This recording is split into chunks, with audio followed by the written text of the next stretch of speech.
अस्सलाम वालेकुम नाज़रीन, स्वागत है आपका आसमास किचन में। तो आज हमारे किचन में बनने वाला है आटे का हलवा।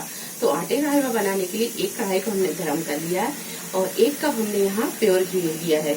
तो आटे के हलवे को बनाने के लिए मेजरमेंट आप अगर सही रखेंगे तो आपका हलवा बिल्कुल परफेक्ट बनेगा। तो 1 कप हम यहाँ घी ले रहे हैं। तो सबसे पहले हमने घी डाल दिया है और घी में डालेंगे हम आटा और इसे अच्छी तरह हम भून लेंगे। तो यहाँ पर हमने 1 कप मेजरिंग कप से ही आटा लिया है। आटे को हम अच्छी तरह भून लेंगे। तो यहाँ हमने गेहूं का आटा लिया है। गैस को हम मीडियम टू हाई पर रखेंगे और इसे लगातार चलाते हुए अच्छी तरह भून लेंगे। आटे को हम लगातार चलाते हुए ही भून रहे हैं और आप यहाँ देख सकते हैं कि आटे का कलर थोड़ा सा चेंज होने लगा है। तो इसे लगातार चलाते हुए ही इस तरह भूनें।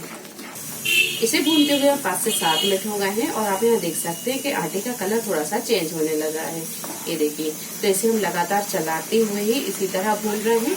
आटा अच्छी तरह भुन गया है और इसका कलर भी चेंज हो गया है। ये देखिए, अब डालेंगे हम इसमें चीनी। तो हमने यहाँ घी 1 कप लिया है, आटा 1 कप लिया है, तो चीनी भी हम 1 कप ही लेंगे।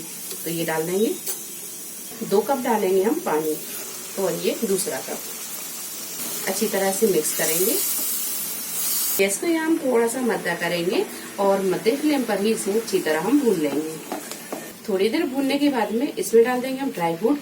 तो पिस्ता, बादाम, काजू ये डाल देंगे। अगर आप नहीं पसंद करते तो बिल्कुल मत डालें, बिना ड्राई फ्रूट के भी बहुत ही टेस्टी लगता है।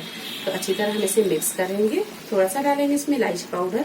हलवा जब अच्छी तरह भुन जाए और ये घी छोड़ने लगे तो समझिए कि हलवा तैयार है। गैस को हम बंद कर देंगे और इसे कर लेंगे हम डिश आउट। तो वीडियो पसंद आई हो तो इसे लाइक और शेयर करें, चैनल को सब्सक्राइब करें। तो अगली नई रेसिपी के साथ फिर हाजिर होते हैं। तब तक अपना ख्याल रखें। अल्लाह हाफिज।